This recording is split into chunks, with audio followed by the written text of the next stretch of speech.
મિત્રો આપણે દવા છાંટ્યા પછી આપણે આંટો મારવા આવવું પડે, કારણ કે અત્યારે આ તડકો વધારે હોય એટલે અત્યારે મચ્છીનું પ્રમાણ વધારે રહે. એટલે જે કોઈ આ દાણામાંથી એક જોવાનું વધારે, કારણ કે અત્યારે મચ્છી વધારે તડકો પડે એટલે મચ્છીનું આવવાની શક્યતા વધારે રહે. અને મિત્રો અત્યારે તો જીરું સારું લાગે, પણ હવે ઉતારો કેવો આવે કેવો નહીં હવે એ તો આપણને અમે અંદાજ અત્યારે ન લગાવી શકીએ. પણ કારણ કે આપણે કાંટે સાચું ચડે ને પછી એની ખબર પડે કેવો ઉતારો આવ્યો કેવો નહીં. જોકે છોડવા જોતા પ્રમાણે એમ લાગે કે ઉતારો આપણને એલખે સારો મળશે.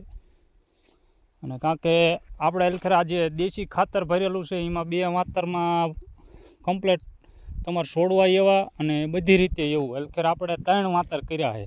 એટલે એમાં ખબર પડે કે આપણે કેવો ઉતારો આવ્યો કેવો નહીં, એ પ્રમાણે આપણે એલખર ઓલું કરેલું છે. અને આમાં તમે જોવો એટલે નકરું દાણા એને બધી રીતે ઓલું છે, અને દાણા એવા ટપોરા જેવા છે, કારણ કે કંઈ આમાં દાણામાં કંઈ ઘટે એવું છે નહીં. પણ આપણે આંટો મારવા તેમાં હતા કે બધા કહે છે કે તડકો પડે એટલે મચ્છી વધારે આવે, એટલે આપણે એના હાથથી આપણે આંટો મારવા જાય અહીં. અને કારણ કે હવે તડકા પડે એટલે આંટો થોડોક મારવાનો ખટકો વધારે રાખવાનો, કારણ કે મચ્છી મોલાની અત્યારે થોડુંક તડકા પડે એટલે વધારે આવે. મિત્રો તમે જીરું જુઓ, જીરું 1 નંબર છે.